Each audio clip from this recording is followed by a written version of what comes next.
Okay, let me get all this in order. Hello, everybody. It is myself and comics here. Chris is just getting some things in order. Yeah, it's My hands showtime. slipped. We got Nick and Dead Guy already. What's up, everybody? Hey, Nick. Yeah, we're going for it. Hey, dead guy, welcome to the live. You're live now. Nick, how you doing? I Don't really mind the wish mess. I can see the hearts they give me. One, two, three. Yeah, steampunk's right here. Okay. Take your time. So hopefully we don't hear any noise in the background because I got a new mic. Uh-oh. Uh-oh. Also, let me know if our volumes are okay because sometimes I'm really picky with volumes. I don't want anybody's eardrums to rupture.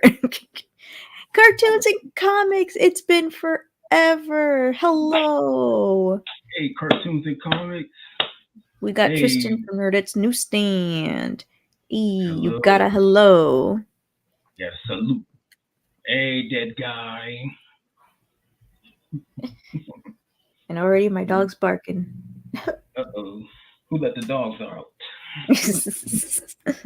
Okay, so today we are going to be talking with Christopher Lee Jackson, and Yeah, his 4 novels is what we're going to be talking about today. We're yeah, going we're so gonna great. start. Thank you. Oh, we're gonna start with the steampunk to time. How's everybody doing this afternoon? Everybody's doing good.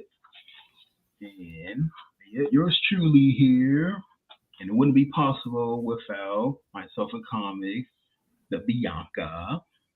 How y'all doing? And special shout out to Nerdette Newsstand. Special shout out to Nick and Dead Guy and anybody else in the room, Cartoon and Comics.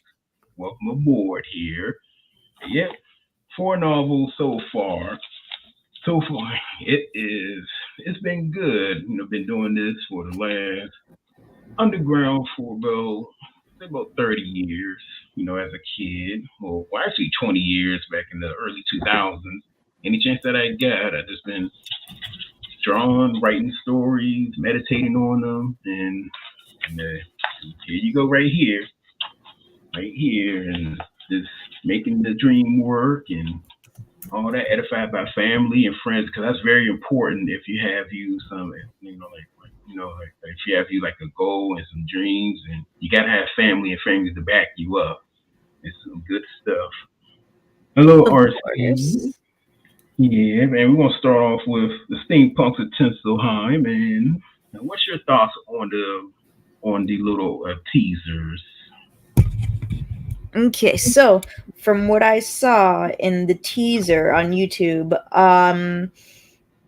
it is Western, so it's full of cowboys, steampunk, of course, and animal friends. Yeah, mm-hmm. It is. It's actually mentioned in chapter 4. Uh, uh, Gosh dang it, the one I didn't see. That was the only one I yeah, needed to see, and I didn't see it. yeah. I promise not to spoil it because spoilers matters. But yeah, oh yeah they're talking and all that, and yeah, it's explained in chapter 4. Gosh And dang it. Always yeah, happens to me. oh, that's okay. That's okay. And here's the animal friends. They are right here. Oh, Dun-dun. that's the mouse, the rabbit, and the cat. Yes, Yeah, yes. A little bit higher. a little bit higher. Little bit higher. We gotta see the kitty. You gotta see There we them. go. That is Stealth. That is BB. He has a nickname, and you're not gonna find out until you read the second book. And here is Law. Those are Fletcher's pets. They've been with him. They helping him robbing them banks, and I can't say because that's in the future installment book. Here they are. Yeah. Can you see them? Put them up. Oh, here we go. All right. Yeah, here they are. They walk and talk and everything. How they do that, we have to find out in the book. Or how they walk and talk like cartoon characters. Yeah. They call the groundlings. Repeat that one more time. They're called the groundlings. The groundlings. Yeah. All right. Yeah. And all this is their equipment that they use when they're out on the jobs. And the goggles. I just love goggles. There's something special and epic about goggles. You know what's strange? You know what's strange, Bianca? What is the synopsis and pitch? Oh, it is bank robbers in the fictional city called Tinselheim with Fletcher Avery. It's the cowboy. I can see him. And they just rob banks and they get away with it. And here is this Fletcher without his hat. Very steampunkish. And here is, now she's in chapter 2, by the way. Yeah, they just rob banks. They just rob banks and get away with it in the city of Tinselheim. Think of it as kind of like a fictional New York City set in the 1930s. Yeah, so it's a old tale. I don't know. When I was making it back in 2012, the 1930s kept on popping up with this tale. Like, why 1930s? And they're like, oh, okay, yeah, I can make it work. And so they're just bank robbers and with the animals. This is kind of a twist here, but like you get the real book, you'll find out exactly how come they can walk and talk and all that. And here's Florentine Dashtail. She's in chapter 2. She's in chapter 2. She is. I love her hair. Oh, thank you. Yeah. She is how can I say, she's a lady steampunk that helps out from time to time. Let's see. Yeah, also, I don't want to get into spoilers. I mean, pretty sure, I don't know, do these two become a couple? I don't know. Let's see here. I don't know. Should they become a couple? But yeah. And and all that good stuff. And all of them, except for, of course, here's Saul. Here's the Dr. Saul, who is the brains of the game. Yeah, and as mentioned in chapter 1, he's a giant man, 7 feet tall. So he also helps them, plan out the banks, and Fletcher that goes in guns blazing, and wipe the banks clean, and they get away with it, and he makes sure that everything is calculated to a T.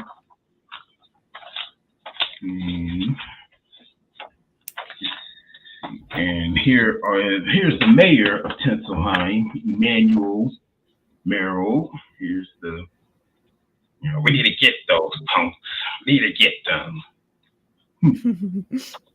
Yeah, he's in chapter 3.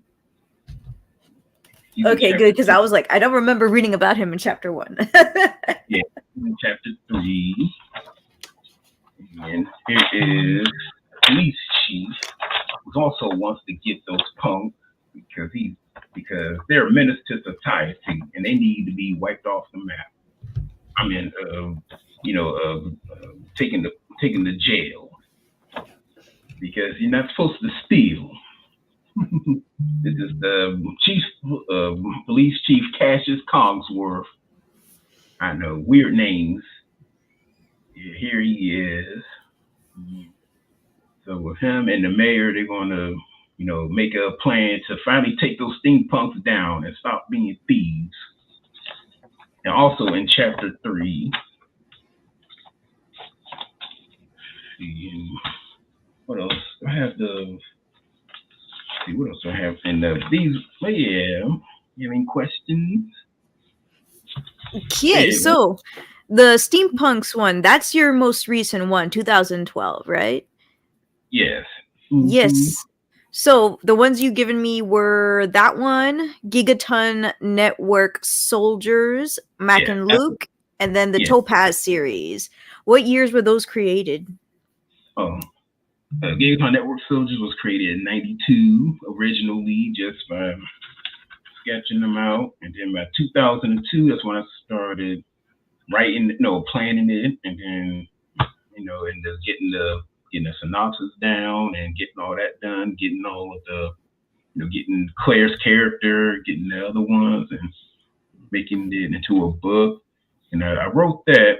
I think I wrote that this year actually, but yeah, I wrote that this year as long as with Mac and Luke. That was a '97 originally drawing them, and yeah, and then I don't know.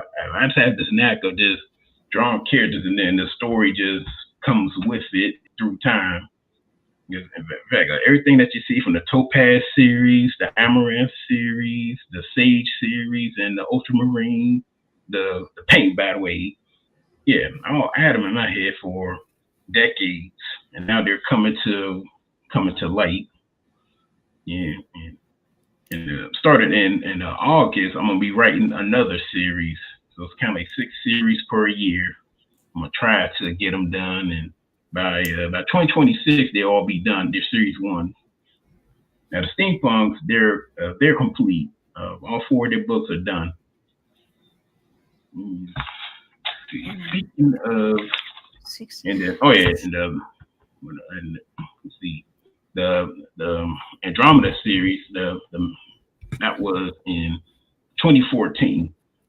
Yeah, that was in 2014, and let's see, I can have some.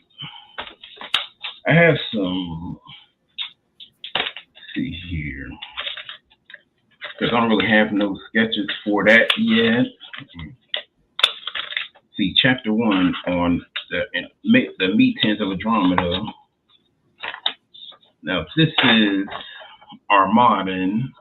This is their ruler of the city called Midas. Like Midas. Like the Midas touch, and yeah, this is the ruler.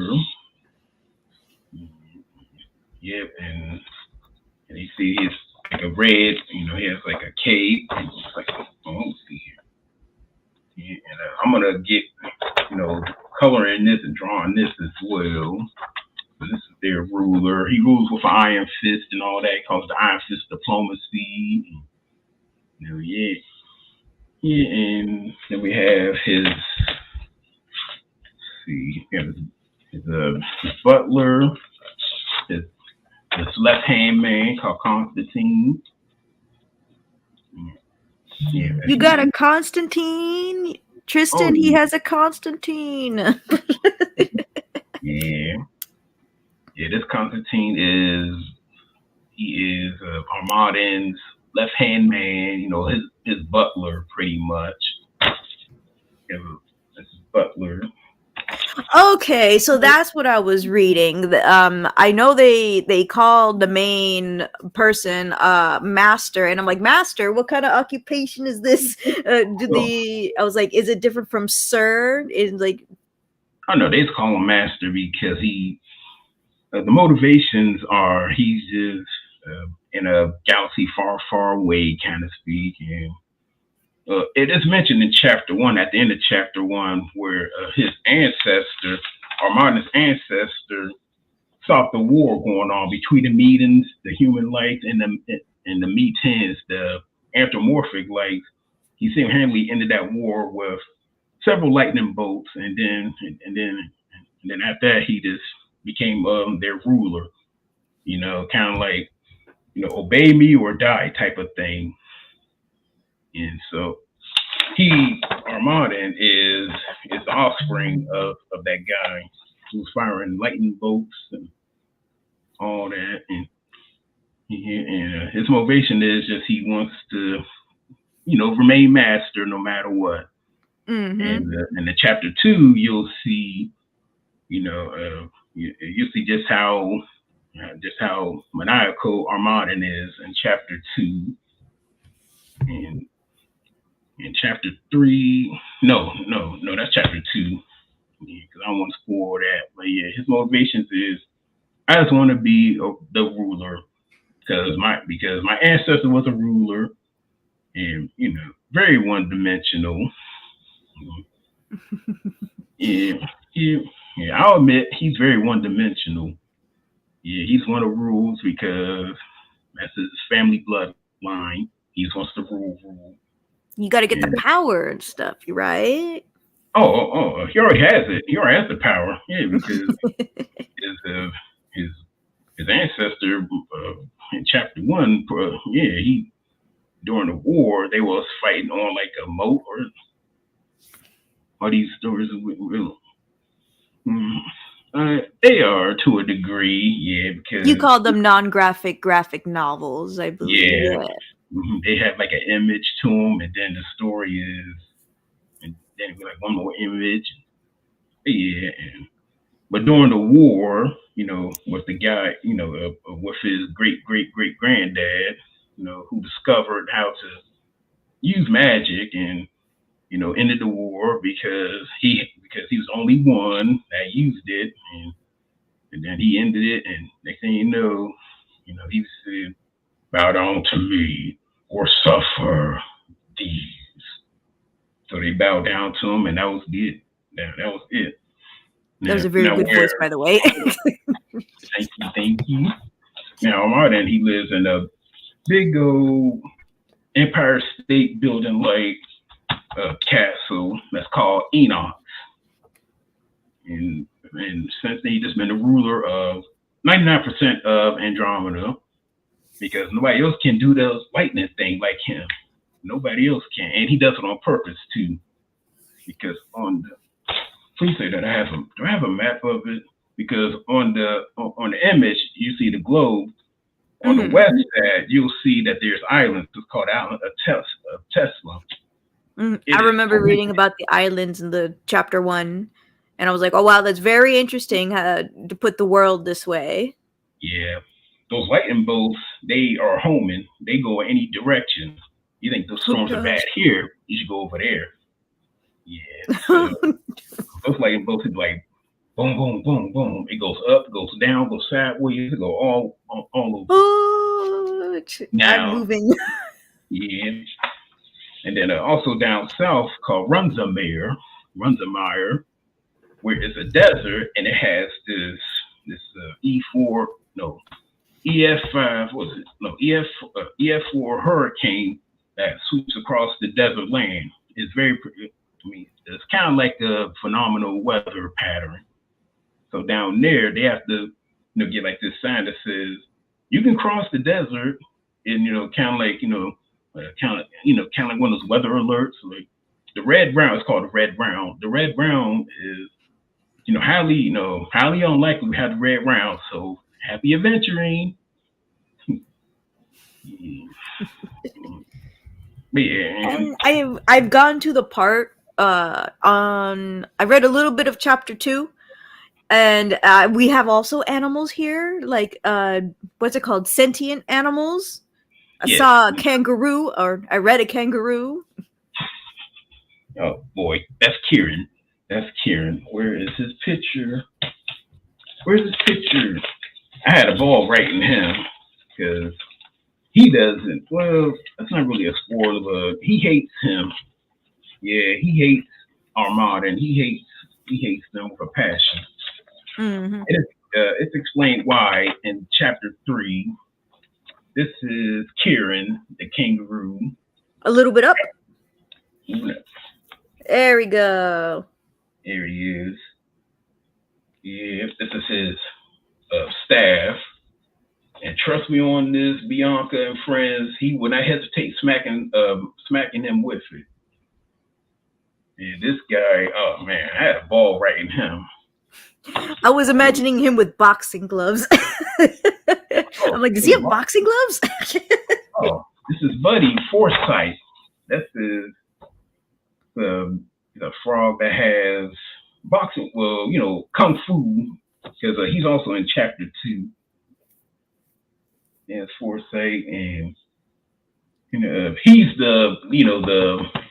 the calmer version of have like fire and ice here pretty much.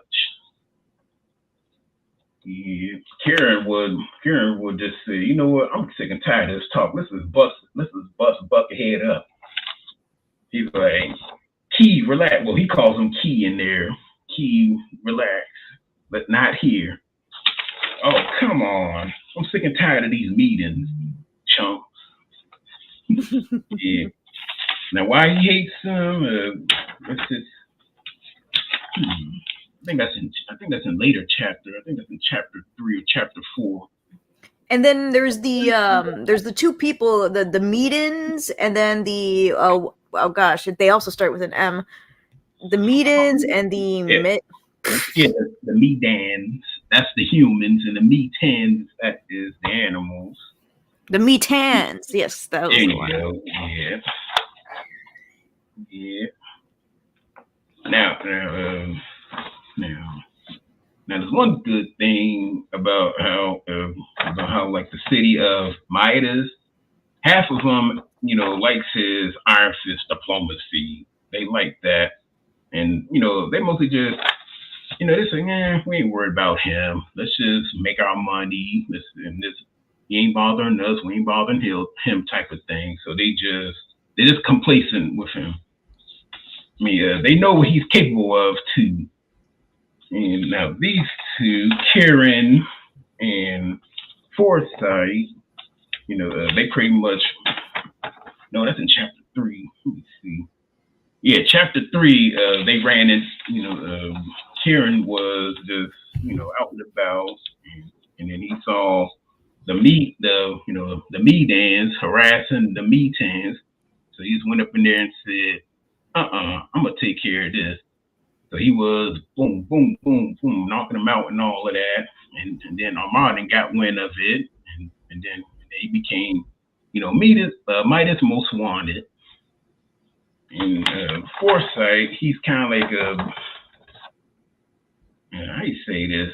Kind of like a not alone, kind of like came from Kung Fu, where he just walks about and all that, goes from place to place, walking around. So that's how these two met. They met from them just walking around, from them meeting them and busting up those androids. Do I have a picture of it? I don't think I do. No, I don't. I don't have no picture of the androids and their Nox guards. Mm-hmm. I don't have the Armadans, guards. But yeah, that's in chapter 3, and chapter 2 is kind of brutal. Have you read all of it? No, I only read a couple pages of it, and then we had to go live, and I'm like, oh, I have to leave. Okay, I won't see nothing else. But yeah, and Kieran, he does. Nope, he's not the one that. Yeah, he really does not like them. He does not like him at all. Maybe because Armada's just abusing this power, and he just treats us as if we're nothing. No, I'm gonna shove my staff across his face. He calls him Buckethead. Yeah, Buckethead and Baldy. Yeah. Where's Baldy? Oh, here he is. This is Baldy. Andros. Yeah. The other guy, there's the left-hand man, and then there's the right-hand man, which is Andros and Constantine. Yeah. Karen was like, what are you going to do about it? I said, yeah, I'm looking at you. Yeah, I'm looking at you. What are you going to do about it? And then Frostite was like, oh, Key, come on now, not here. Yeah, Key loves, oh, man. Yeah, that guy's like, yeah, I want to fight you. Go right ahead. And then Armand was like, not here, not here. We have a bunny to find. Oh Mm-hmm. no, no, that's yeah. That's in chapter two.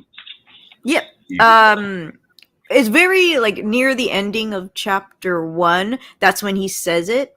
So you're good. They're also trying to find a woman named yeah, Is. yeah. She's mentioned in chapter four.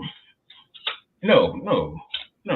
She's in chapter two because She was yeah, later on mentioned in in chapter two. chapter 1 when Yeah, when Andros was talking about her, saying yeah. how And she left, but she also possibly murdered somebody. yes, that's true. Okay, yeah. Okay, this is what happened. Are you ready? I'm ready, Okay. Freddy.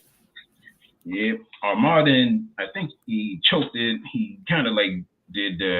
He tried to choke out Andros for a little bit because he did send him to the medic bay about him talking about her. But I'm saying, man, Armand still didn't get over her. Mm-hmm. Yeah, and then he was at the balcony, doing this. Yeah. But yeah. Okay, kind of a speed alert. So it's a speed alert. Her name is Broomhill, and she's supposed to be his wife. So yeah, this is who he was. This is who. Oh, she's so cute. Yeah, And she got glasses. yeah. But yeah, this is who. This is who sadly ran away from Armand. But yeah, yeah, it was supposed to be like a wedding type of. It's called a bonding, where only in Andromeda where a human can marry an animal. Yeah, I know. I did So not expect her to be a rabbit. Very surprised. yes, or the book has lots of surprises. So he wants. So he is after her who ran away. Oh, let me back this. Can y'all see it? Yeah. Yeah. So he's after her, and he's mad about her saying pretty much. She said no during the actual bonding, for audience and all that, kind of like a royal wedding, and then royal wed. Oh boy, tongue tied. Like a royal wedding, and then Broomhill just like no, and then she left. Fear Mm. her life too. So yeah, yeah, so here is so so that's who they was Armand was talking about. Okay, he wants her back. And he's 8 feet tall, by the way. That's just, yeah, he is 8 feet tall. 8 feet Outside, tall? yes. I want to be 8 feet tall. Even outside his armor, he's the same height. Mm. And what else happened? And then they start. And then they start looking out the window, his balcony, to the stars. It's like, come with me, yes, master, yes, master. And they start, and then it goes to chapter two. No, and then it goes into the war thing where his ancestor pretty much used magic to become a ruler. Mm-hmm. And he used to be homeless or something like that. Until he found out that he was part of the bloodline. Yeah. Oh, he was never homeless. Oh, this guy. Oh man. Dang, I wish I could. You wouldn't mind a speed. You wouldn't mind a speed spoiler, would you? We're going to What go was that? to a speed spoiler. A speed spoiler? Yeah. I don't mind. Okay. Later on, after chapter 4, you see Armand wearing suits and all that. Yeah, ladies and gentlemen, Armand does not stay in the suit. He does not. So he wears, very chic gear. He actually wears gloves, by the way.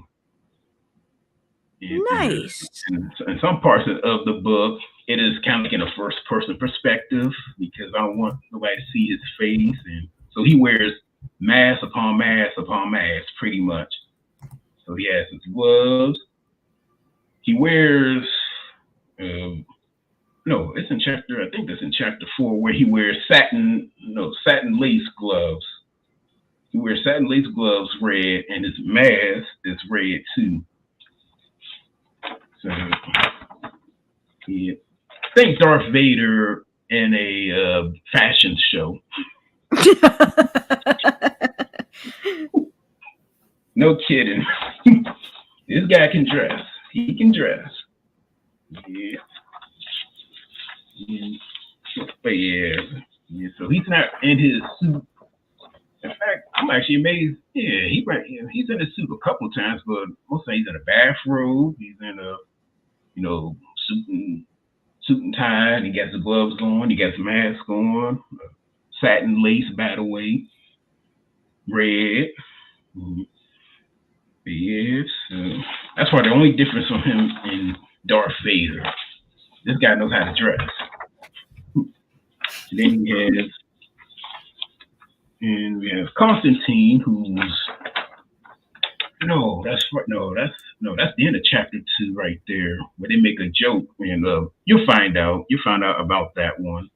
Yeah, where they're two joking, because are you at the part where they start rounding up the rabbits? Not yet. The part I'm on, I had to go up a little bit. See if I can read it. Let me see if I can read it. Can I do that? What was that? Can I read it for you right here? Sure. Okay, here we go. Yeah. I was like, Martin is a weird creature, but you know what? I like that. Got the gloves and okay.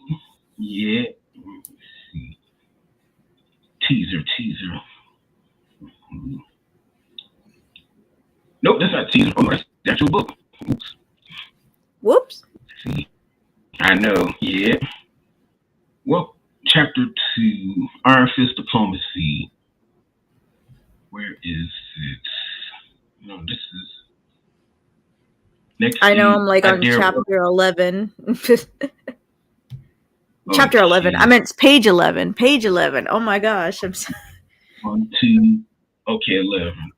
Karen begins laughing. That was fun, wasn't it? You need to practice some meditation. Please, pencil neck fits in his trousers. That needle. You wow. You know it's true, Forsyth. Gee whiz, Key. He scoffs and chuckles. Next time, pick a fight when I have my chucks on. Nunchucks, because Forsyth uses nunchucks. And then Karen says, some master you are when you don't come prepared. Karen, who's a kangaroo wearing red, sleeveless gi with prayer beads around his neck, leather gauntlets under metal wraps.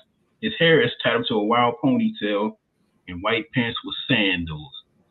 Forsyth wearing a Buddhist jacket, white t-shirt, yellow and gray, with a decal and the signal with black Buddhist pants and his shoes with a hat. They began making their way into the city market to get the job done. Now we go back to to Constantine, Master, and then Armada says, no, not here. No, we have bigger fish or rabbits to fry. Dang. Mm-hmm. Kangaroos are taller rabbits. This one didn't smash our own with a rock and broke the bonding. Yep. Dang. Wow, this is something else. Yes. After getting that murderous traitor, we'll deal with him. Armada nods and then makes his way to the square to make his speech. And then Constantine says, I hate that kangaroo. And then Andros says, you're truly out of touch and need to toughen up. That was nothing but a ruse. Relax. Even Master knew it was. And then Constantine says, easy for you to say. I'll never get used to it. It's against them. And that's why you're Master's left hand. Do not insult. I take great pride and pleasure into it too, Andros. You ought to do the same. Who do you think gave Master the suit upgrades and powers? Angelus points to himself. Constantine looks at him and nods. Never understood why he needs to cover his face for. Why not? Why not? Not if meetings and meetings are going to take him less seriously. Only his face and hair a couple of times. I mean, only seen his face and hair a couple of times. He has. And then interrupted. Let's not idle no more. Master needs us. Yeah, so he wears masks, and after Constantine, he rushes to the center square where Armadin is making his speech. Andros nods. That's enough personal mumble jumble for today. After his quip, he rushes over to center square. And now Armadin starts talking. I, your leader and protector, Armadin, welcome you to a festival inside the gala. Only requirements are rabbit meetings and females. Oh, not this again. Constantine, you doubt our master. Shame on you. This will truly get her out. You're chosen for a little surprise get together. Oh yeah, oh very much so. Angelus nods. At the city square, there's 7 of them. They begin to comply and walk towards Armadin. He nods. Androids, treat them with respect and honor. The rabbit meat tens, all female, being accompanied with the androids taking them to Enoch. You want some more? How y'all guys liking it? Well, I've already read that part, so I'm already enjoying it. Okay.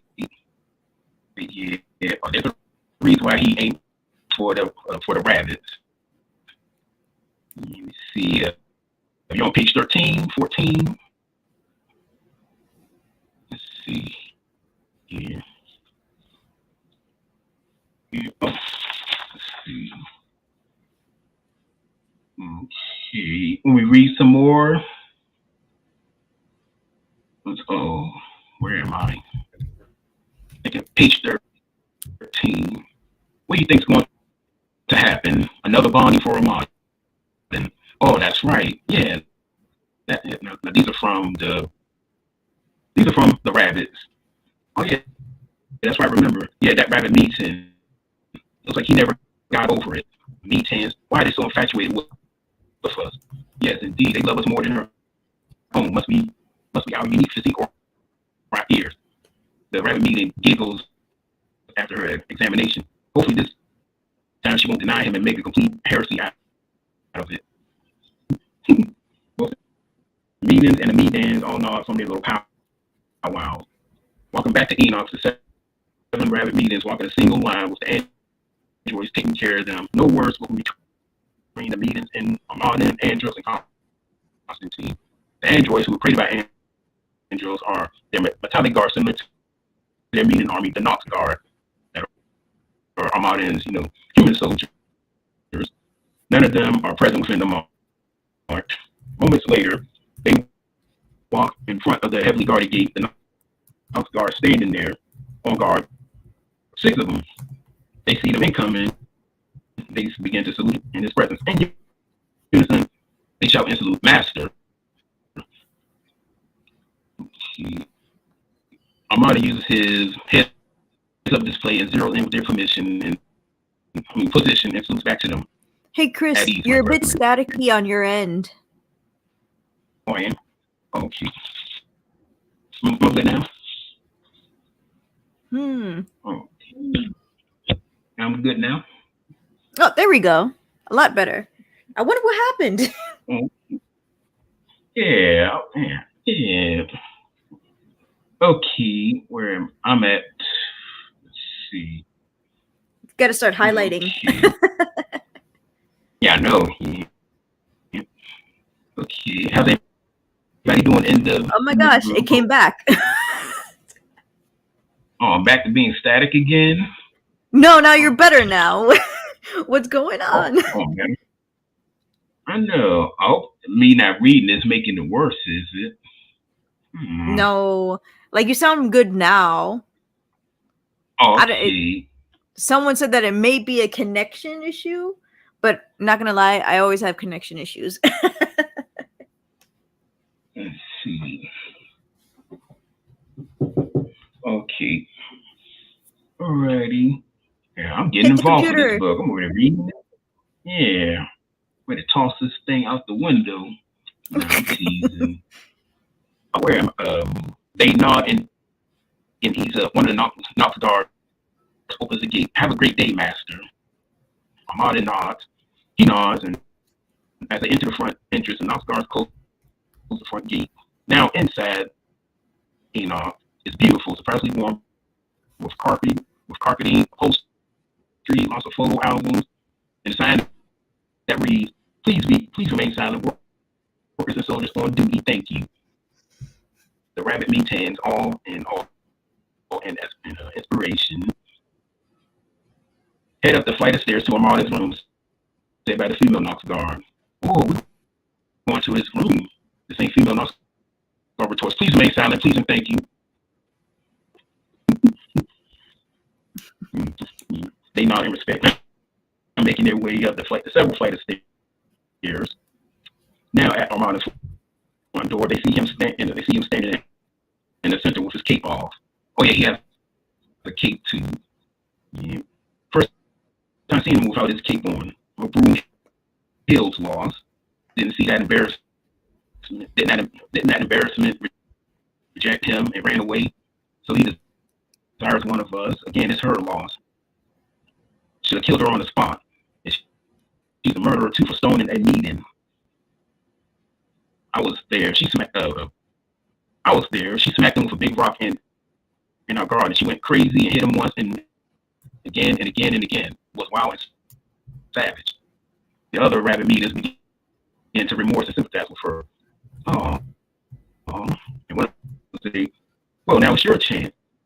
Definitely gone with the master and do my Andromeda and search for Broomhill, the murderer. And the other, yeah, they're all not in agreement. I never liked her anyway. She always thought she was the best ever, and I had it with her carrying herself with pride and arrogance. No kidding, she was giving way too much credit and due. Meetings, welcome. They said to check your cable. They said it's possibly a cable that's causing the staticky noise. I don't know. Do you have a cable on your mic, or is it your laptop or computer desktop? Computer desktop. Computer desktop. One of them is asking, maybe when you lean forward, that's when it happens. Okay. All right, so I'll stay like this. Okay, I'm gonna read like this now. Are y'all enjoying this? We get into the good stuff now. Meetings. Welcome to a very memorable day. Constantine, who appears from behind, closes and locks the doors. We all know where this is going to head, aren't we? Yes, I've collected you here because what Broomhill did last time by not only breaking the bond, but murdering a fellow Meeting with her wild, deviant, and heartless ways. All of you, Osborne, Willing, all of you will spill the beans on Broomhill's whereabouts. Oh no. Can y'all hear me good? Any static? No static. I guess the leaning is the problem. I don't know how that works. Okay, I'm about to read long range. Okay. Better get to bumping them buck teeth now, Meetings. Andros, who appears with a torture device, beckons them. Oh no. I'm kind of sad now. It does get dark with this. You want to hear more? You want to hear more, folks? Okay. The rabbit Meetings begin to look with fear, anxiety, and remorse. You three come here, or I'm coming to round you up myself, and you don't want me to round you up. The first three walks towards Andros. He grabs the ears of one of the rabbit Meetings and drags her to Armada. The other rabbit Meetings gasp in fear and even worries. Now the androids are now pointing their weapons at the others. Constantine grabs the other by her wrist, but not her ears. Now in front of Armada, and he asks, "Where's Broomhill?" The rabbit Meeting says in a frightening tone, "I don't know." A grunt is heard within his helmet. He grabs her by the throat and walks her to the balcony and hangs her over the railing. Remember, it's hundreds of feet from the ground and the moat below. Crying out, she begs and pleads. I don't know where Broomhild is. Please don't drop me. Don't. He tilts his head and grunts again. After her pleas, he lets her go and angrily shouts next.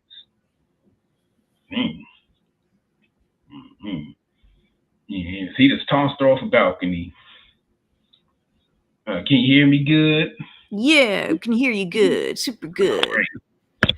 I wanted to ask, are any of these books done, or are they still continuing?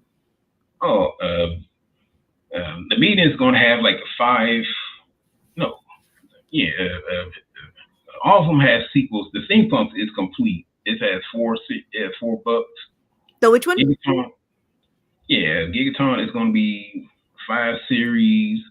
Macaluke's going to be 6 series. Mm-hmm. Meeting's going to have, I think, like 4 to 5 series. Mm-hmm. Wait, which one was that one? The last one? The Meetings of Andromeda. That's going to be like 4 series. Ah. Now this is just the Topaz because I have 3 others. Mm-hmm. Oh, boy, I know. I have like 20. I have like let's see, it's like 6 stories from Topaz, 7 stories from Sage. Yeah, it's a long road. I got my own little universe. It's gonna be more rocks. Yeah. More or gems, I guess. Are they gems? Are they rocks? Topaz, Sage. The Sage, the plant. No, the herb. Amaranth. Oh. Plant. I love sage. And the blue and the last one is ultramarine. The paint, not the paint. I know I'm weird. This stuff just comes in and like, okay, I like that. It's unique. Because originally, before that, I called it red series, blue series, yellow series. Topaz is the yellow series. Oh, so they're renamed. Mm-hmm. Yeah. Okay, so let's go to the other stories. What is Mac and Luke about? It took me a while to understand what was actually going on, and then as soon as I was on chapter 2, I was like, okay, I see what we're doing. Mac and Luke is pretty much me saying, you know what? I need to go back to late 90s, to late 90s humor as a teenager. Static again. Is it? Can I get more confirmation, guys? Because from here it was fine. Okay. All right. I'm going to. Okay. Hi. How's everybody doing? I know. How come I'm getting all the static of all of a sudden? Okay, so I'm gonna stand. You sound still. Good on my end. Okay. Okay. Now with the Mac and Luke one, it's pretty much, we're taking the time travel back to 1997. How teenagers, because both of them are 17 years old. They just graduated from high school in a fictional town set in California. All my stories have fictional names to it. Temple House based in New York. Rosewood Empire from Mac and Luke is based in California. And of course, the Meetings, that's based in a planet galaxy far, far away. Mm-hmm. So they're based in California in 1997. And so they just graduated. So both Mac and Luke planned on going, head out to the big city and all of that. And then chapter 2, you find out that they got much more than they bargained for. But chapter 1, they graduate. Yeah, very crude humor, I must say. You know what? Because this is the 90s, so I kind of emulate how teenagers talked back then, and even adults in 97. Like, okay, yeah. I tried to be, authentic to 97.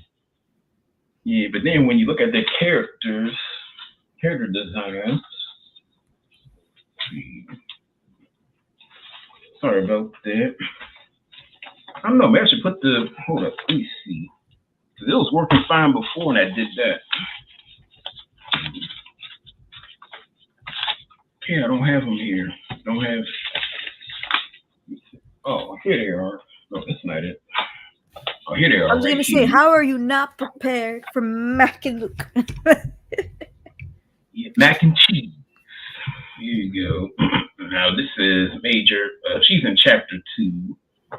Okay, And so I now how they wasn't there meet. yet, so I'm getting there. Okay. Now how they meet is very, very different than this picture right here. This is Luke here. This is Mac here. They do have their parents in chapter 1. Yeah, this is Luke's mom, Jocelyn. This is Luke's mama.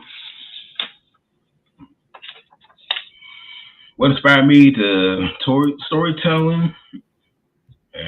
Probably say this, watching movies and thinking, how would I would have did that? And then my dad, he used to be, before he passed away, he used to draw and all that, but he never did stories. He only did sketches, and then that was it. And then me being back in elementary school, the only thing I did was either draw or wrote because the only thing I was good at back then in school was writing, handwriting, literature, reading lots and lots of books, sci-fi books. I even did a couple of romance books. So I was reading books and then I started drawing. I was actually reading books before drawing first. And then during like the 90s, especially the late 90s and the early 2000s, I started, cobbling together and then like 2010s, boom. Yeah. Because if Marvel can do it, DC can do it, Disney can do it, I can do it. Yeah. And plus, it's a gift. I mean, it really is a gift. And then, not to, boost myself up here, but like where I'm from, very, very conservative area, DC, the DMV. Not many people write or draw like this. And since I'm only good at, you know, stuff like this, and yeah, of course, I do 9 to 5s. Other than that, like when I get off work, that's all I'm doing. Yeah, 9 to just drawing, 5s. writing stories. Boo. hmm Yeah, I stay out of trouble. Big homebody. I mean, and video games too. But as lately, I'm just, you know, I figure I have more fun doing these instead of coughing up $70 for one game that's not even complete. So Right. I haven't turned this on since February. It's been off since then. I mean, now, of course, I still turn on the TV and all of that, but since then I've been, write down Mac and Luke, write down Gigaton, and write down, the Armadin and his evil ways, and some of my favorite writers. It's a good question. I don't really have any favorite writers. I really don't. I just read the book and just keep on going. Yeah, that's a You good got a favorite book question. then? No, not really. I really don't. I know it's weird. You just read and consume? Disgusting. Just kidding. Yeah, read it, consume it, and go to bed and be like this on my idle time. Going to bed Like sounds nice. future stories and ideas. I'm pretty much tapped out with it. BG. Yeah, I think the last Mhm. story that I did was 2019. Now these are just being written now. But by 2026, I should have it all. Their series 1 complete. mind you, they got like 3, 4, 5, 6. Oh boy, yeah, yeah. 2019 was the last book that I, was planning and plotting down. Yeah, but yeah, that's a great question. Favorite writers? I can't think of any. Yeah, kind of I just read it, consume it, and put it in. Let's see. It's just just an example of what I would do back then.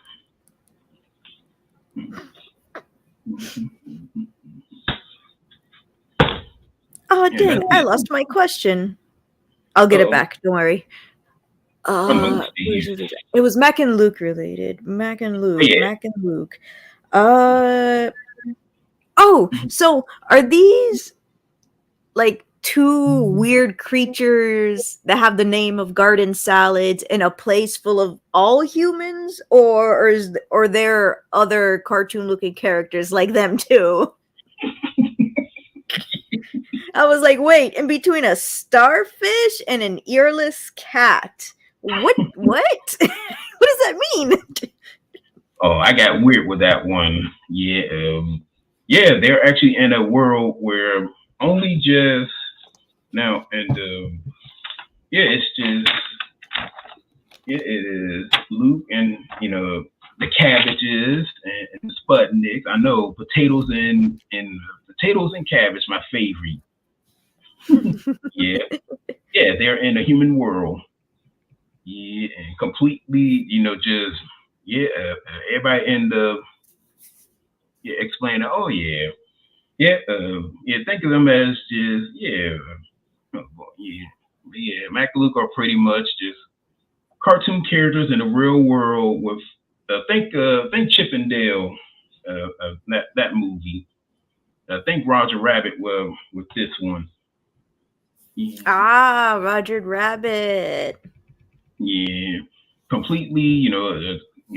They know that they're there because in chapter 1, the teacher, who is a human, because Luke was making some suggestive things to Mac about his mom. No, yeah, that's right. He was talking about his mother, and then the teacher said, "Cabbage, you better stand up and apologize. You don't talk about nobody's mother." I was so shocked when I read that. I was like, "Oh my gosh!" Yeah, I was wild. And I'm like, wait, but these are 17-year-olds, so this is normal. Yeah, I was like that. Well, I was a wildcat as 13. Yeah. It's true. We start like that at a young age. Not me though. I don't know why I said we. I mean we as in general. Jeremy Rhubarb, that's right. Yeah. Jeremy Rhubarb, Fiona Broccoli. Why broccoli? Of all vegetables. Texas Toast. Texas Toast. Oh, so good. Patty Beans. Patty Peas. Yeah. Yeah. Oh, yeah. It's very. Yeah. This is a very crude book. It really is. Yeah. Yeah. So what's the plot for Mac and Luke? What are they doing? They got a journey?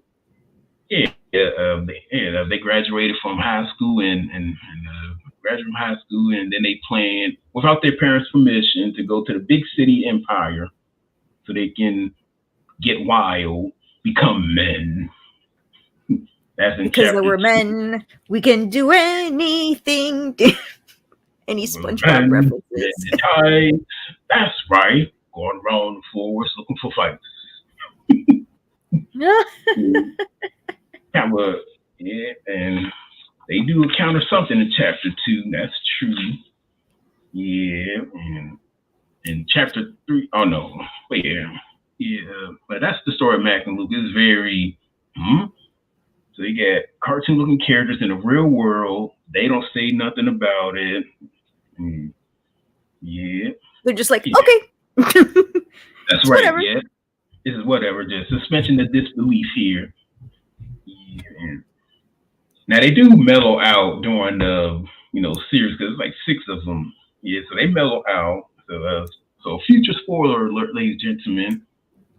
Luke becomes very humble at the. See if I can. No, No, I can't show it. Nah, that's no. You're good. Yeah, okay.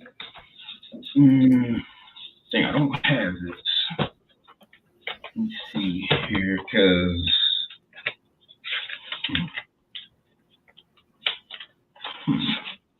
this is Luke Cabbage in chapter, and I mean not chapter 5, but like in the 5th book. This is him in the 5th book. So this is the 5th book takes place in like 2010, like 2024. So he's Oh about 30. gosh, feel old yet? Yeah, so he's like 34. As you, yeah, they go through some wild adventures. Yeah, so Luke mellows out the most. Spoiler alert for future reference. So when you're 15, 17, yeah, you be like, the king of the world and all of that. Mm-hmm. But California too, or I know you got Starfish Man and you got Cat with no ears, and they just walking around like it's. They're the life of the party. That's right. Yeah. Yep. Any static coming in? Any static? Nope. No static here. I'm gonna keep the pictures on this thing then. I think that's helpful. What? But yeah. So Mac Luke is very okay. So it's a humbling journey of two young boys, men, almost barely men, on their journey to adulthood. Then they meet her. And then you'll find out what happens to him. Yeah. But yeah, I know Luke. Yeah, he's definitely a wildcat. Yeah, and then he calls. Yeah, I don't want to say it here. We're good, because I can understand from what I've read. Yeah, he calls Mac yellow fever, and then Luke calls him head trauma. Mm-hmm. Yeah, they kind of like brothers. Yeah, I was like, oh, you guys act like siblings. It's crazy. Yeah. Mm-hmm. But yeah, Sputnik and Cabbage. I'm glad. Thank you for bringing that up. Thank you. Yes. Vegetables, cartoon characters in the real world. Mm-hmm. Then their parents, are they aliens? No. No, they're not aliens. Yeah, because back in '97 when I was making all this stuff, I never really thought that like should I make them aliens, and then over time I'm like, if I make them aliens, wouldn't that just be? No, I won't make them aliens. So I'll just make them literally just cartoon characters in the real world. Yeah, I know I'm gonna get for that, but yeah. Yeah, what else? It's a popular trope. Not a bad one, though. Oh, thank you. Mm-hmm. And then we also have Gigaton Network Soldier Story. Oh, I have strap yourself in for this one. It's going to be a bumpy ride. Uh-oh. Let's see. Chapter 3. Let me see. Let me see if I can. What chapter are you on? What's the teaser on that one? For that one, I'm still on chapter 1. Chapter 1, okay. I should be close to chapter 2. Okay. Yeah, I'm like 2 pages away from chapter 2. Back up. Any static.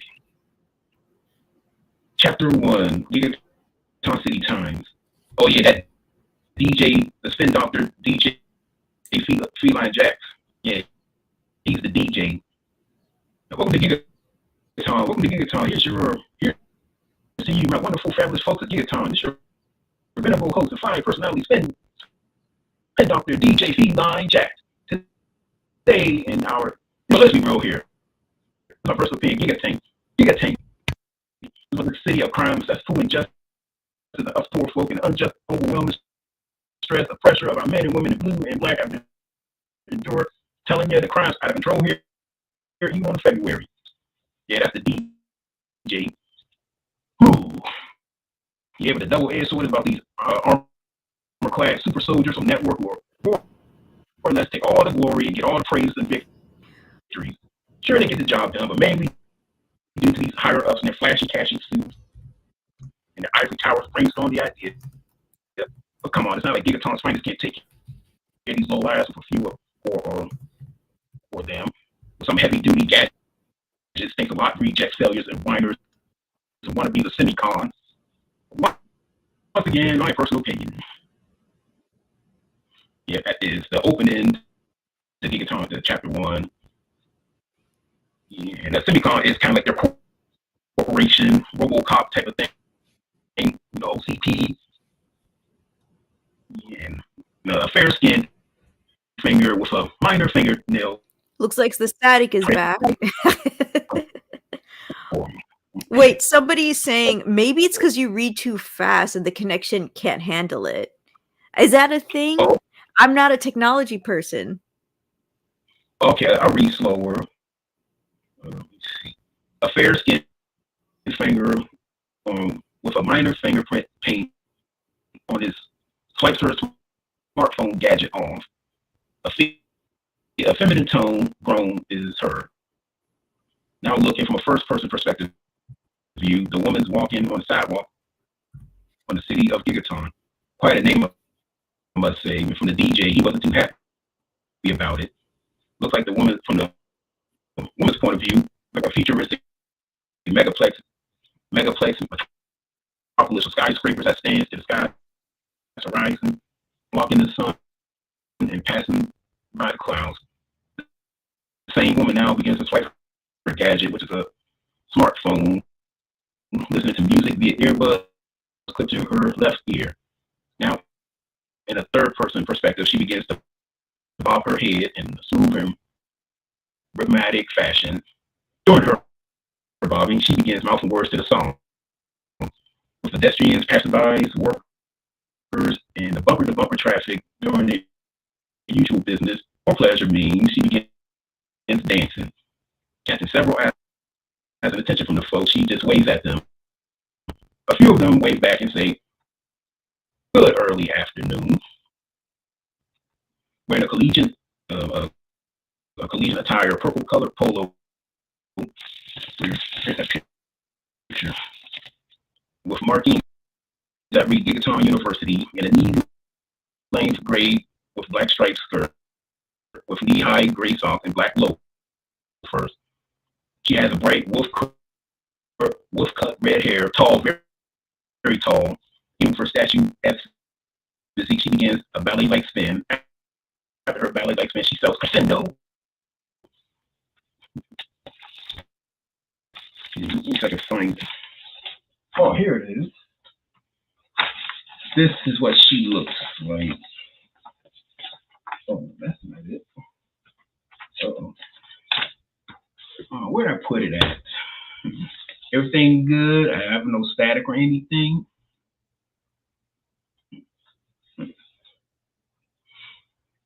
Everything good?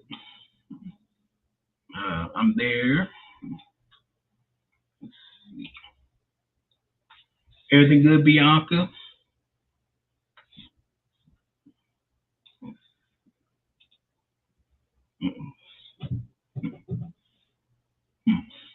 I'm not. Let me see. I'm here.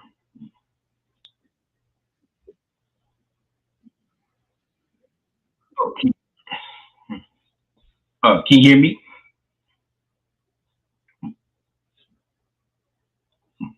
Let's see.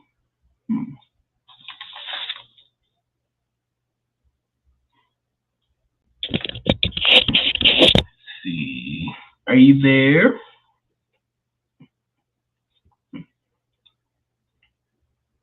Oh, no, where is this?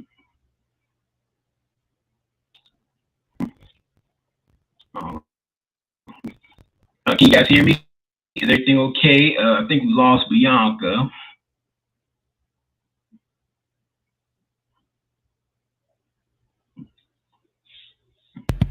Hello? Hello? Hey, hey, you're back. Welcome back. Everything okay? Yes. So sorry. Oh, that's okay. Oh, where I was reading chapter one.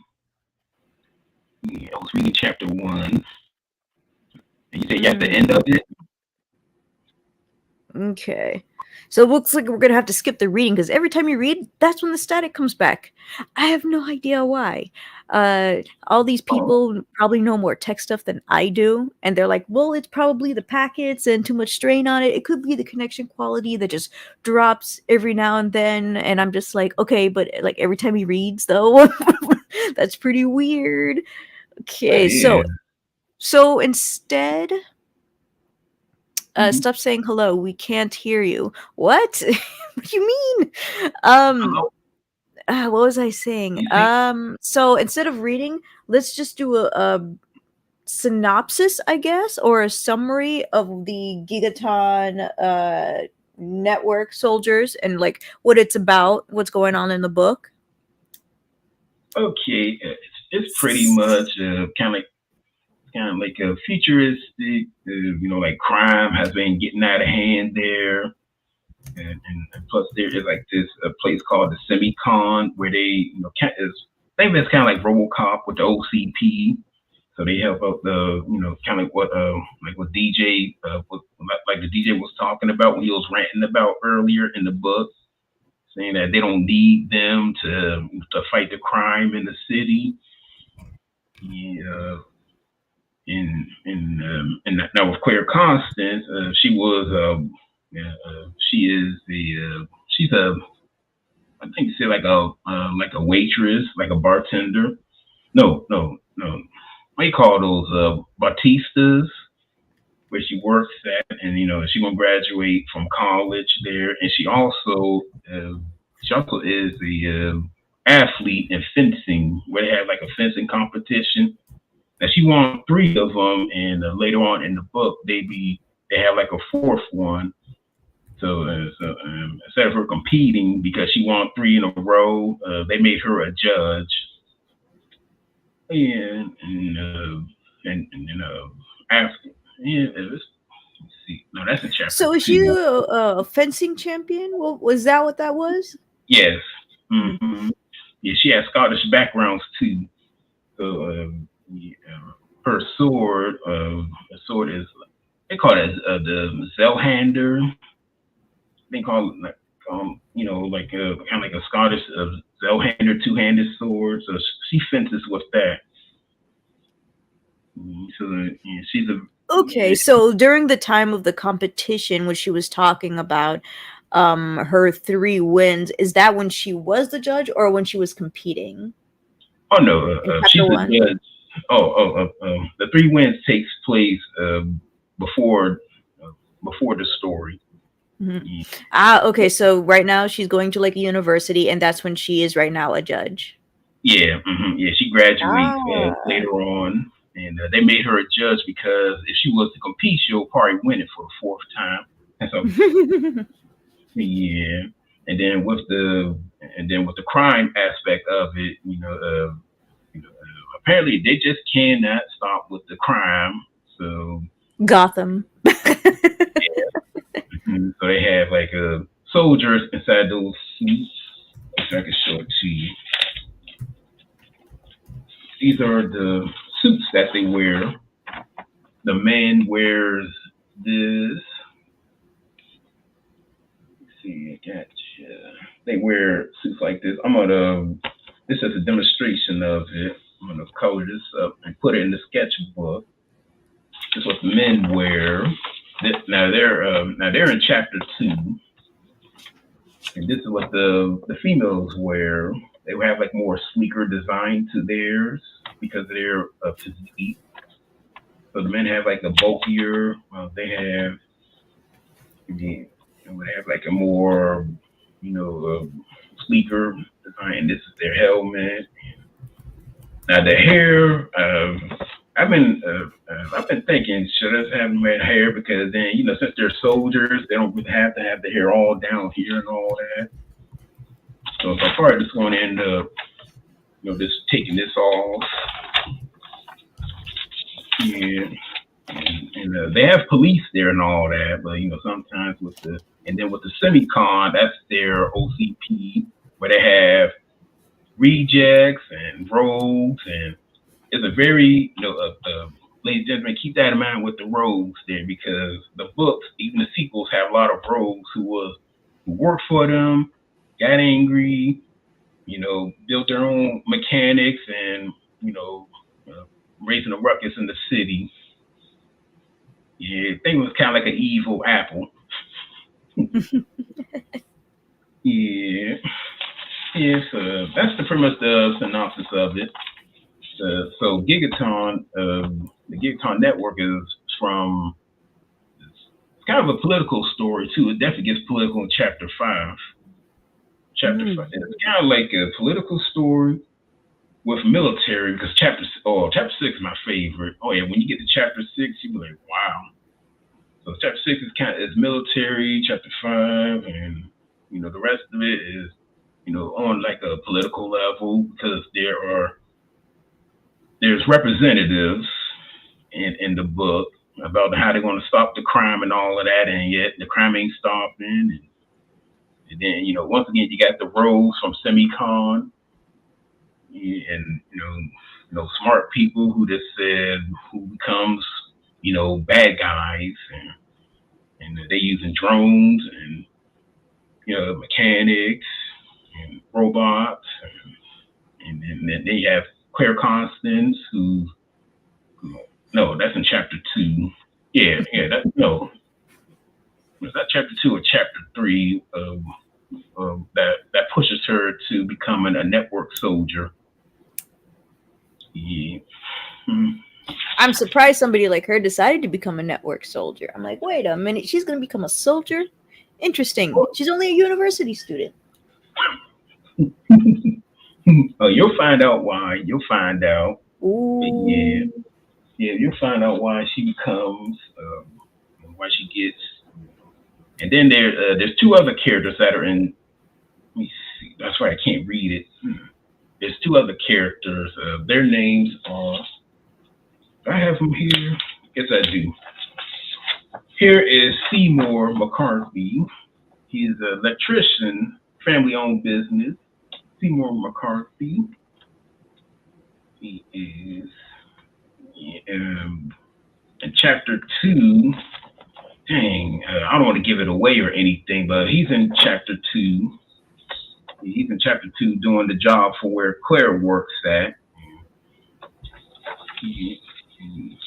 And then something happens in chapter 3, and then he gets the call to, I need to become a soldier too, because the crime is terrible. And doesn't know how to rack up inches. That's right, Mr. Gray. Mm-hmm. Yeah, and here is Andrew Woods. He is a rookie for the Gigaton Police Station. Just recently graduated from the academy. Mm-hmm. So he is pretty much the only one who actually has, experience, fighting crime. Now these, where is Claire? Where is she at? Do I have her here? I think yeah. I don't. Where is she? But yeah, so out of 3 of them, Andrew's the only one who actually, been to academy and, and law enforcement.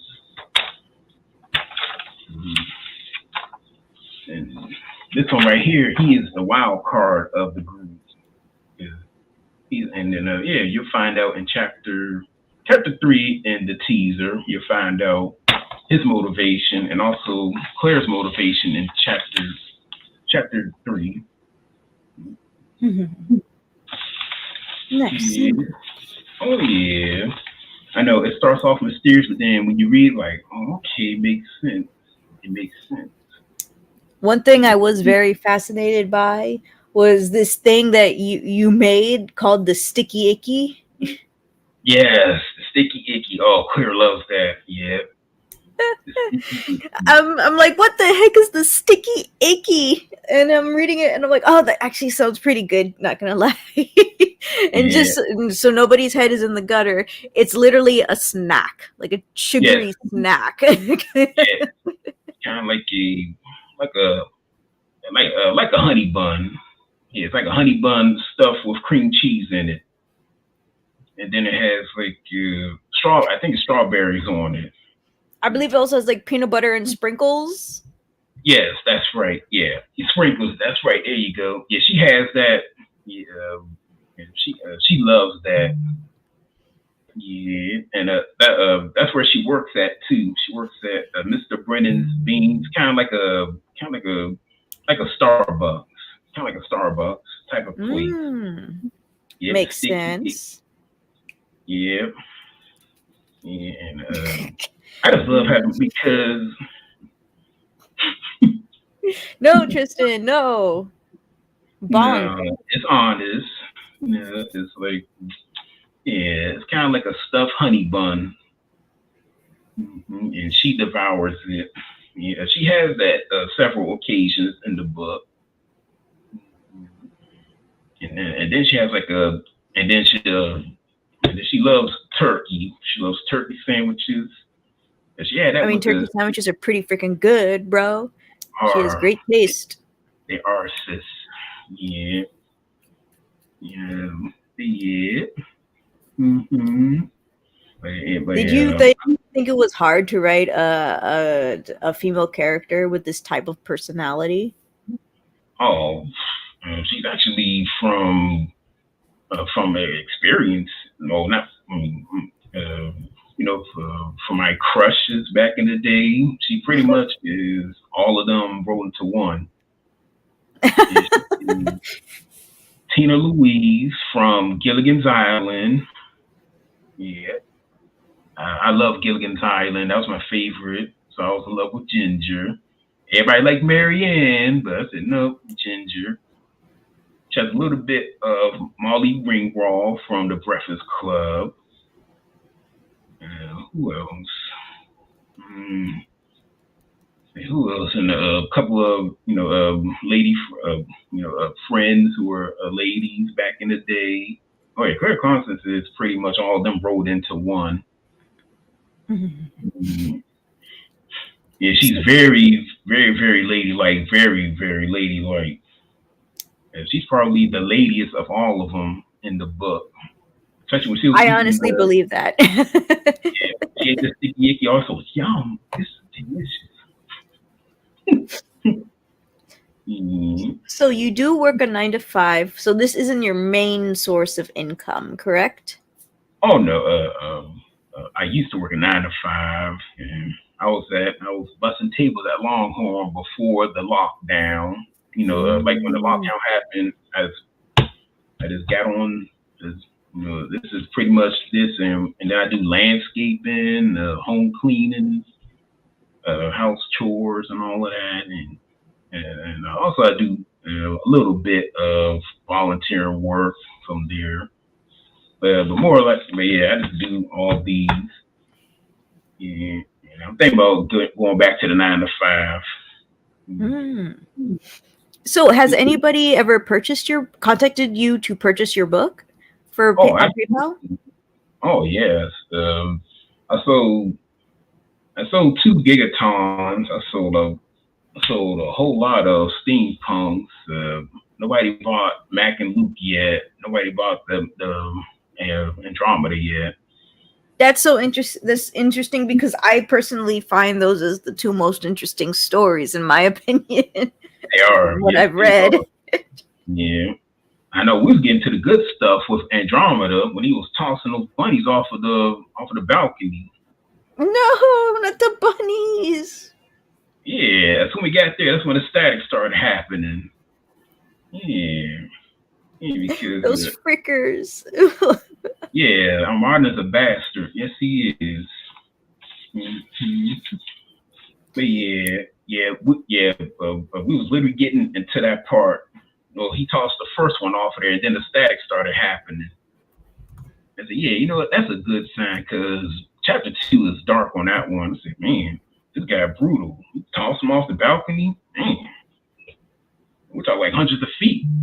We're talking like a skyscraper. He just went, where's Brunhild? I don't know. Oh. Next, where's Brunhild? Silence isn't golden. Gone. Yeah, he actually says that too. I'm sorry, dang. He actually does say because one of them don't say nothing. He quit. Silence isn't golden. He lets it go. Yeah. Sorry about that, ladies and gentlemen. That's but that's in chapter 2. Once you get deeper down to it, if it wasn't for the static, oh yeah, we would have got into that territory. Mm-hmm. Yeah, he's a bastard. Yes, he is. Mm-hmm.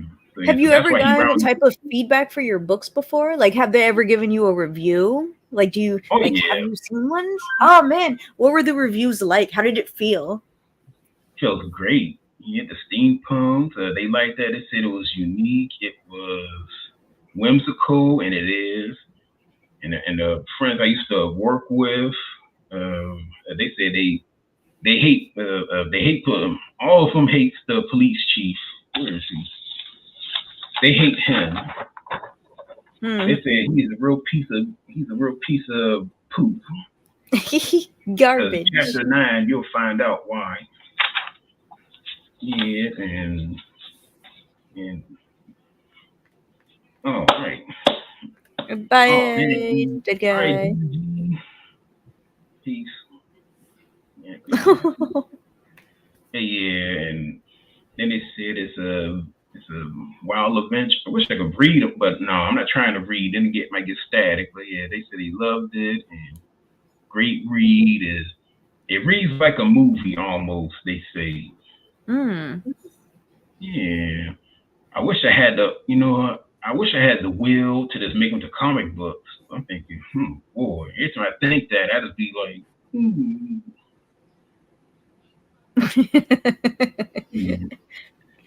That's totally understandable. We have me and Tristan interviewed a lot of people that made comic books, but they were originally like up to 10 different novels.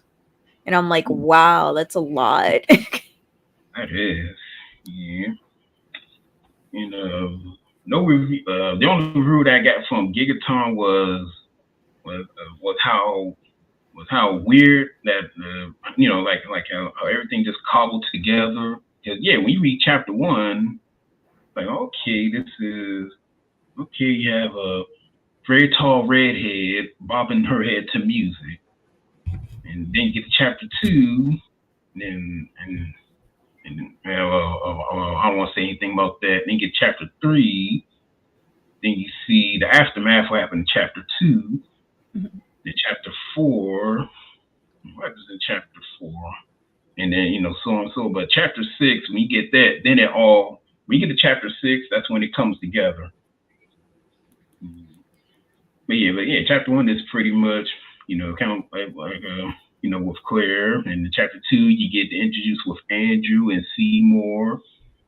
And then with the network soldiers. And chapter 3 is, I think chapter 3 is kind of like the reckoning of it, of what happens. I mean, I wish I can read it without the static and all that, for you fine folks. I wish I could read it. I know. I'm so sorry. That's okay. Is there anybody else who works on your books besides you? No, sadly it's just me. I wish I did have, somebody to, I wish I did. It's kind of like a blessing and a curse too, because you want to be with somebody, you want to be with a team. They can say, hey, Claire is this, but he make her this, or Mac and Luke is pretty much what? And the meetings of Andromeda, like, man, this guy's Darth Vader. This guy's Darth Vader who dresses in Giorgio Armani suits. Oh yeah. But So, yeah, would you like my feedback? sure thing. Bring him on. So, well, I know like Mac and Luke, and then the Andromeda series are personally my favorite ones.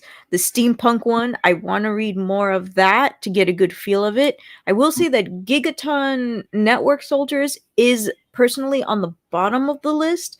I think it's because it was actually a little bit hard to read because in the first chapter, I feel like there is many things that were kind of over explaining sometimes or that were very repetitive.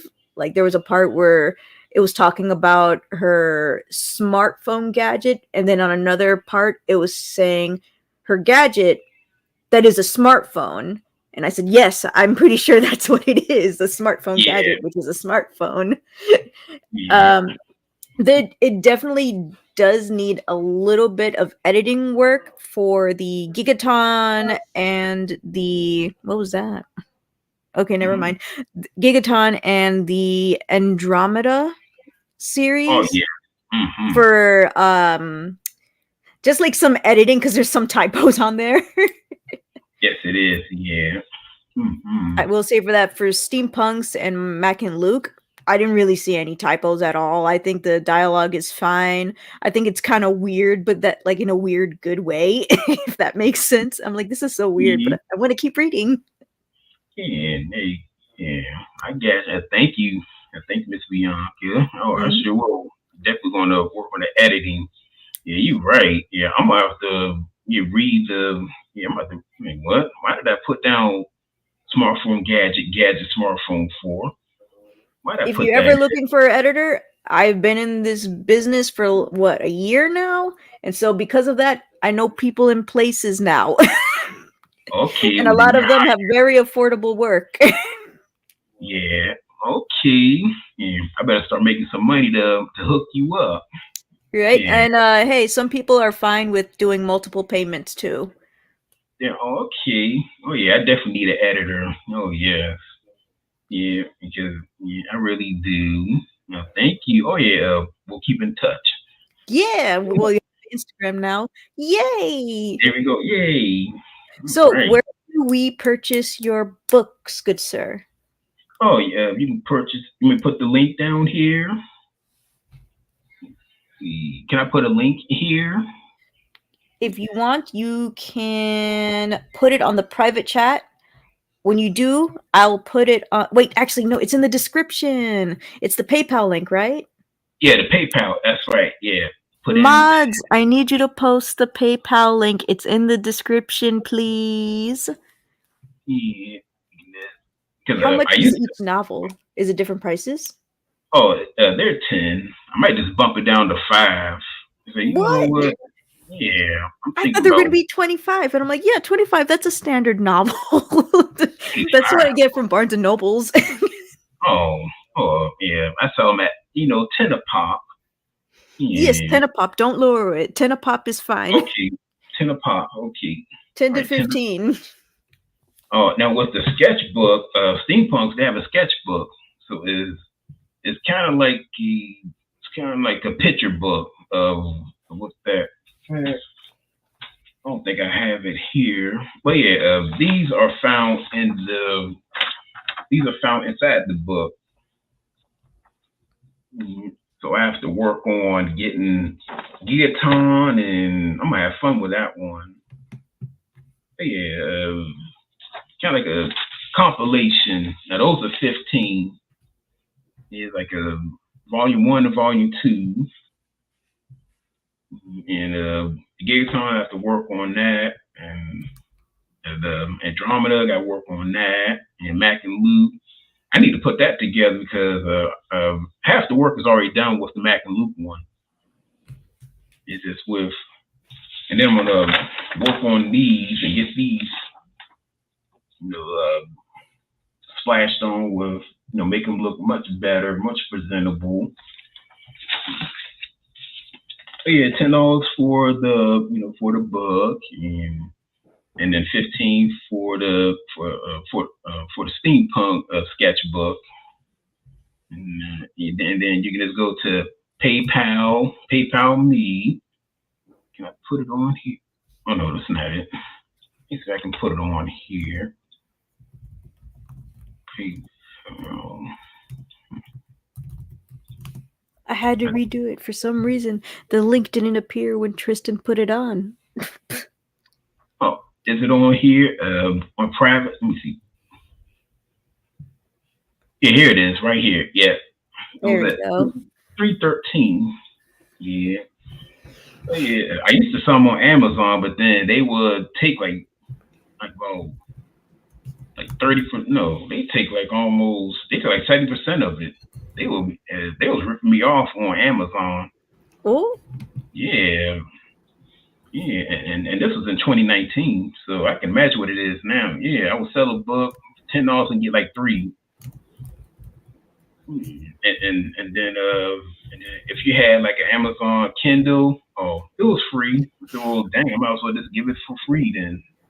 Yeah, and then believe it or not, folks, I had to pay taxes off of it because in 2021 I had to. They tried to get me with paying taxes on it. I think it was like $26. Yeah, Amazon tried to tax me once. I said no, I'm not gonna sell on here no more. So what the heck? No kidding. Yeah, no kidding. I said, why am I paying $26 for like I sold quite a bit of them, but then I get like $3 from it. And hold up, yeah, so I ended up yeah. So thankfully, I didn't have to pay Amazon no taxes, but I said, I can't do this. So I just sell them from like with the PayPal, put 10 in, and then I just email you a copy of it and all that. And I definitely need to get back on the editing with Gigaton, and I can't believe that I popped up twice. I said, what? Why did I see smartphone gadget twice? Yeah, it's always those little ones that gets in there. Mm-hmm. And then sometimes there was one for Mac and Luke where I believe it was Luke talking to his mom, and there was some part of the dialogue where there was 3 dialogues, and I'm like, okay, are they talking to each other, or is one mostly talking and then the other person is talking? And I'm like, dang, I can't tell. Oh yeah. Now when that happens, I usually space them off. That means that somebody else is talking. But not in this one. Oh well, let me check this. Oh yeah, I need an editor. Oh yes. Yeah, thank you. It was on chapter 1. I know it wasn't not in chapter 2 because I just started chapter 2. Okay. All right. I'm gonna write this down. 9, 10. 10? Nope, not 10. No.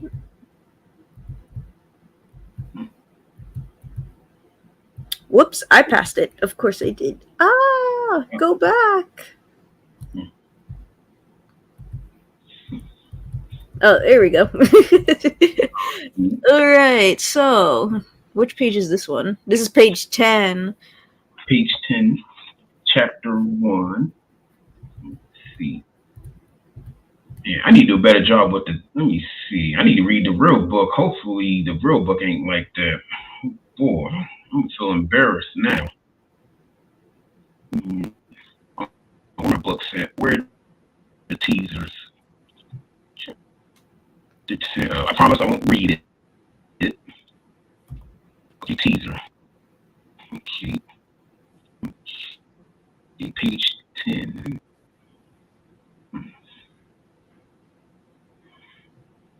No, that's 9.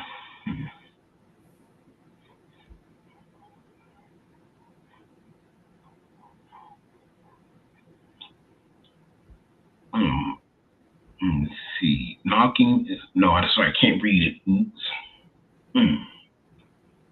Oh, do you want me to read? Sure thing. Let's see if I get static. Lord help me. Okay. So this is him when he is in his room and his mom kind of like comes in. Knocking is Yeah. now heard at his door. He springs up in a relaxed way. Oh, Mom, you're correct. You win. Now let me in. It's unlocked. She begins to turn the doorknob and enters Luke's room. She walks in and sees his room is not clean and says, "One day you'll surprise me with a clean, non-cluttered room. I can only dream and imagine it." She rolls her eyes, then smirks at him. "And you're eating that crap again." And I'm guessing this is when he says, "Oh, Mom, come on. It's cheap. It's tasty. It's easy." And then that's when, and then you see, you know what else is cheap, easy, and tasty? Hookers. Yeah, that's her. Yeah. That is her? I thought it was Yeah. a kid. Oh, gosh. No, you good. And then I'm guessing she also says, "I'm not buying or eating hookers. You know, I'm not out laying pipes or foundations." Wait, that was the kid, wasn't it? Yeah, that was Luke. Oh, yes. Okay, so it's the kid, and then it's the mother, and then it's the kid again. Yeah. You're ready to get your mouth. That's her, and then it goes into the narration. Let me see. She speaks in enforcing a demanding tone. In fact, get on your feet and clean your room, pigsty. And being obedient, Luke gets up from his bed. Okay. Yeah, I gotta space this. Because I end up mixing the narration with them talking. Yeah. That hooker part made me laugh so hard. Yeah, I know. She's a very conservative lady, too. You know what else? Cheap, easy, and tasty hookers. And I'm not buying or eating hookers. You know I'm not laying pipes or foundations.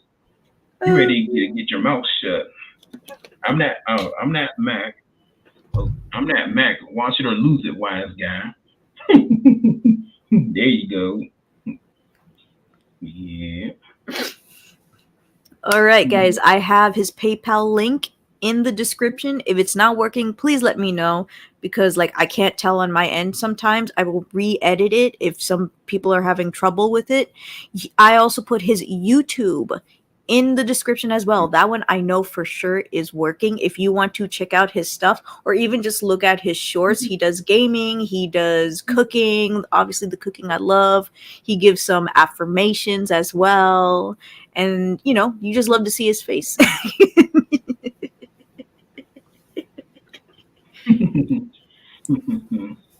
And is there anything else you want to say? Like Armand to start wearing masks. Yeah. Oh, also he does some drawing as well. Sometimes he does drawing live streams. Oh yeah. I made. Where's that? There's one picture that I made literally while I was live streaming. It's this right here. I did this while I was live streaming. It took like 3 hours, like 3.5 hours to do. This is Fletcher and Florentine on a farm. As you can tell, they're not looking happy for some unknown reason. That took you 3 hours? That would take me 2 weeks. Yeah. Yeah. If I did this, just to show that first I draw them. You know what? Let's see if I can do a little documentary on how I get things. So first I can't do that. So I like draw it like this and put like a stick figure. Y'all see the stick figure? So I can do those. I'm really good at those, probably. And then to get that, then I add like a coat to it with a pen. I do that, and then I splash the colors on it.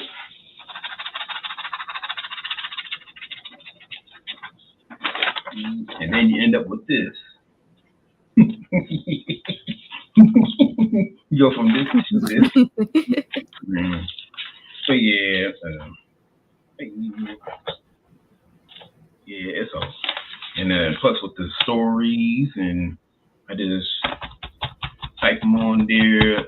I use Notepad. I use the email to get the grammar check, and then I use the Google Docs to get all the words out. Sometimes they be throwing me off balance where they say kind of like with the sticky icky thing.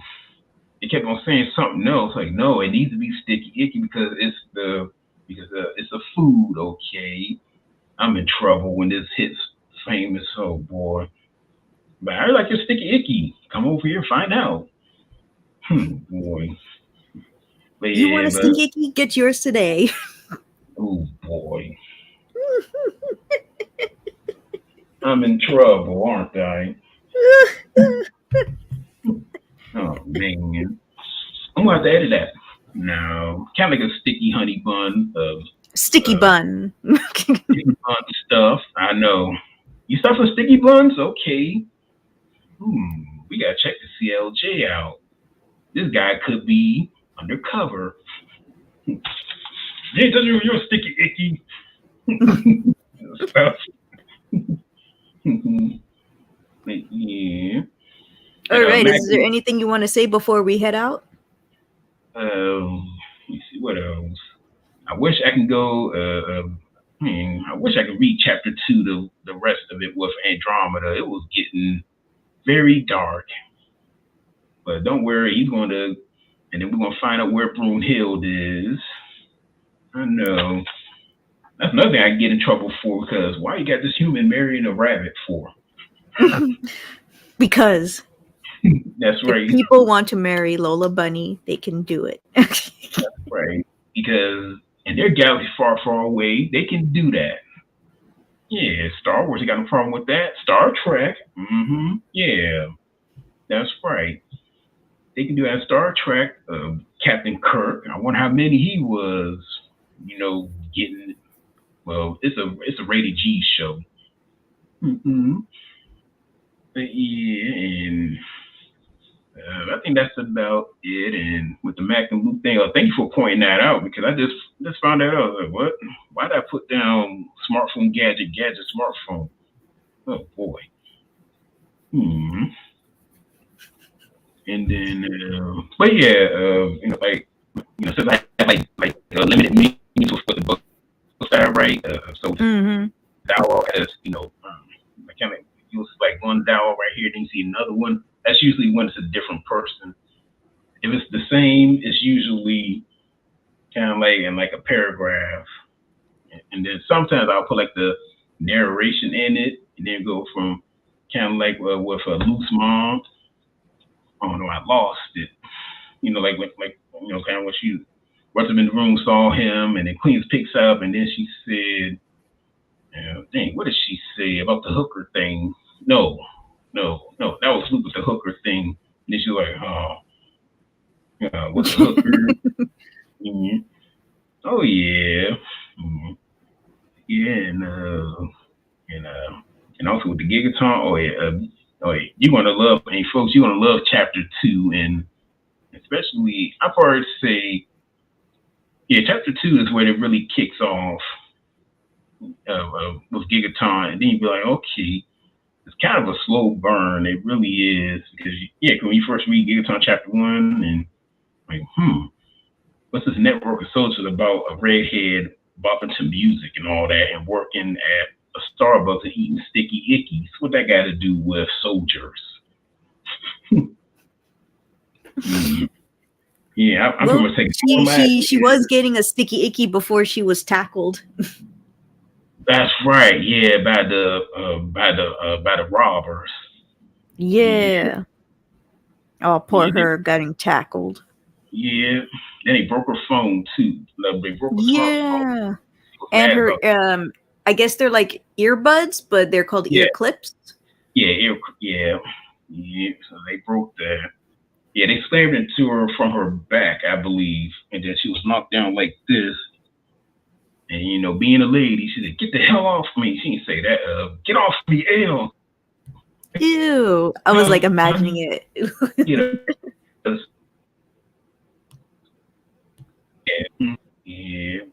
Yeah, she's very ladylike. She did not like that when they ran into her, breaking her phone and all of that. Mhm. And then later on in that chapter, there's like a competition, with the fencing and all that. And since she won three of them, she has to, you know, be a judge because they know that she gonna win again. Yeah, so she's kind of bummed about that too. I can Mm-hmm. understand, like those devices are like very expensive and stuff. They So to are, have them yeah, break and you have to like grab your money and save up more money just so you can buy them, it's terrible.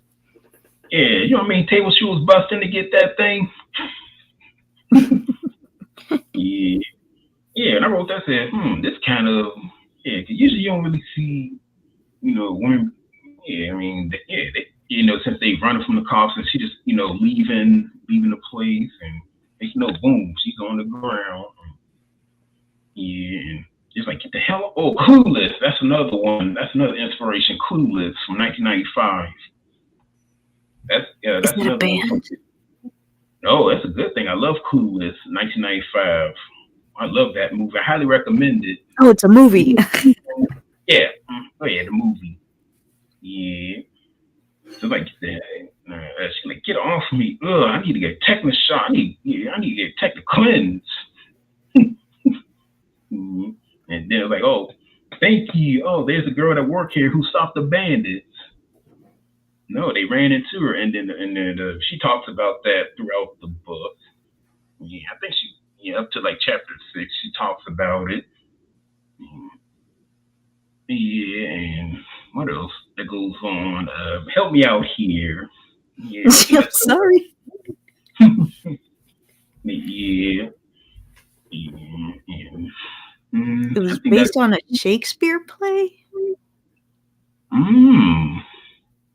I like Was Shakespeare. I? Shoot. I'm sorry. I didn't even know.